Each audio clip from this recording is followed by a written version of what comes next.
qui a tué les colonels Mamadou Ndala, la vérité arrive, Kabila, Kengo, qui en danger. Donc ce sont là les quelques titres développés au cours de cette revue de presse. Suivez. Bonsoir, qui a tué le colonel Mamadou Ndala s'interroge l'émergence. Le journal républicain, avant de dire la vérité, arrive.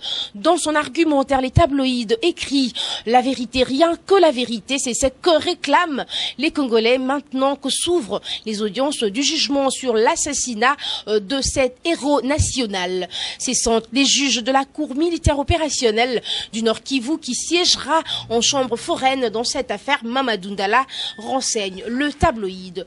Une dizaine d'audiences sont prévues, a annoncé le président de cette cour, pour faire éclater la vérité sur l'assassinat de l'ancien commandant du 42e bataillon, commando des unités de réaction rapide de l'armée congolaise, survenu le 2 janvier dernier. Nous sommes venus pour examiner le cas des présumés auteurs de l'assassinat du général Mamadou Ndala et deux de ses gardes du corps. Ça démarre le mercredi 1er octobre à 9 h, renseigne le journal.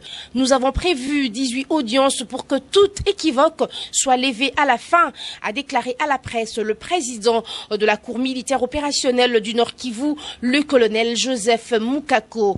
Pour sa part, Maître Nyoni Bouanakawa, maire de Beni, il a appelé toute la population à venir nombreuse assister à ces audiences. Il s'agit d'une bonne occasion pour avoir des réponses aux questions que chacun se pose sur les circonstances de la mort du colonel Mamadou Ndala, promu général de brigade à titre posthume, renseigne le journal.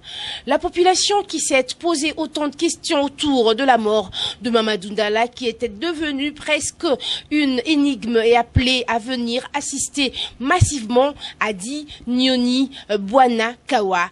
Une vingtaine de prévenus seront à la barre lors de la première audience, affirme le journal.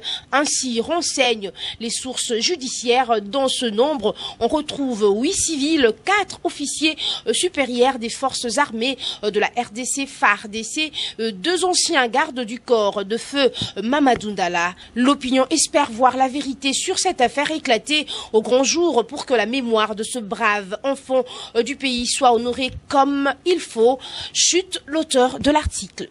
Encore une autre interrogation avec la colombe Kabila, Kengo, qui en danger. Dans son analyse, la consoeur remonte. Étienne Tshisekedi n'a jamais combattu Mobutu que l'amener à partager le pouvoir, à donner la primature au leader de l'UDPS. La preuve, c'est que du vivant de Mobutu, personne n'avait entendu le président ambitionner la présidence de la République. Son poste de prédilection, c'était celui de Premier ministre. Si cette opposition n'avait pas chassé Mobutu, on ne la voit pas chasser Joseph Kabila.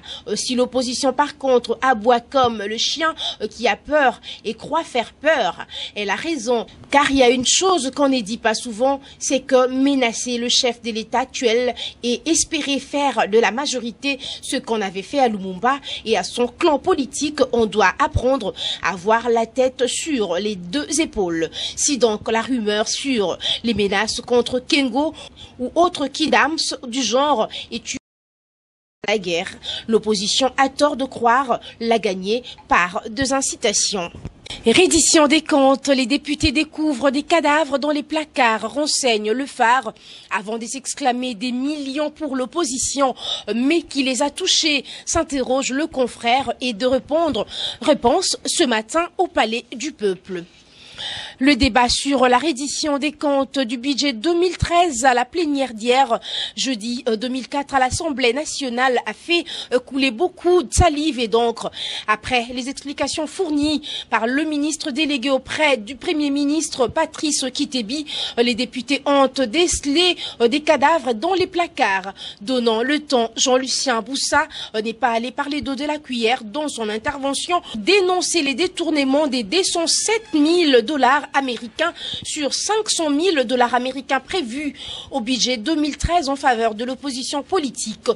L'élu des Boudjala a fustigé l'exécution du budget destiné à l'opposition politique en l'absence des structures d'engagement qui a engagé ce crédit, s'interroge le journal. Et où est parti l'argent, s'interroge de nouveau le journal. Et d'y répondre, s'est-il interrogé avant d'exiger de l'Assemblée nationale autorité budgétaire qu'elle assume en sanctionnant individuellement les gestionnaires de ce fonds. À ces sujets, ajoute le journal, un autre député, Jean-Claude Vouemba, a parlé même d'une plainte que l'opposition devrait déposer pour rentrer dans ses droits. Le président du MPCR a déploré le fait que la désignation du porte-parole de l'opposition censé gérer ses fonds en faveur de l'opposition conformément à la loi en la matière a été renvoyée depuis lors au calendre grec.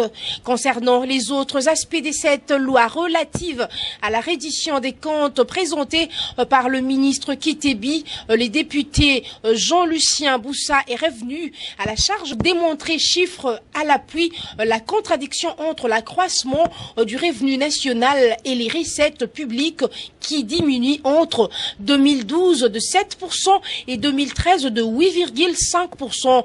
Il a fait état de la baisse des niveaux de la pression fiscale des 18% contre 23% suite à l'inefficience des régies et de l'absence de transparence fiscale causée par l'inefficacité de régies financières, la corruption, le détournement et la faible motivation du personnel. Et enfin, le vrai modérateur boucle cette revue de presse avec ce titre, alors qu'il était encore attendu devant la barre.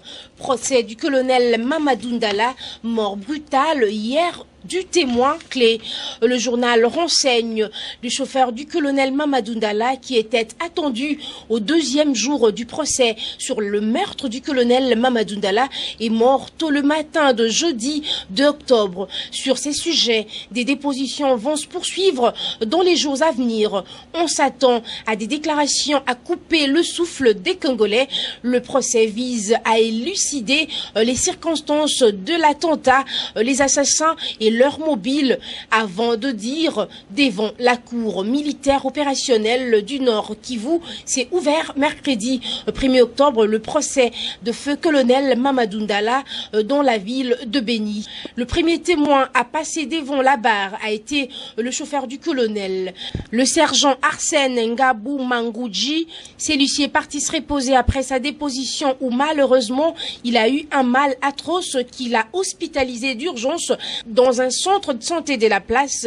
Il en est mort le matin d'hier. Une autopsie sera sans doute faite pour connaître le mal inconnu qui l'a terrassé si brusquement et s'il s'agit d'un crime ou vraiment un mal, s'interroge le journal. Si c'est les premiers qui vient de se faire, on peut donc dire à qui ce crime profite-t-il, s'interroge de nouveau le journal.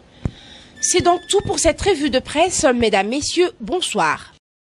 C'en est donc tout pour cette revue de presse, mesdames, messieurs, merci à vous de l'avoir suivi. Je vous souhaite d'avance bon début de week-end. On se retrouve lundi. D'ici là, portez-vous bien. Merci.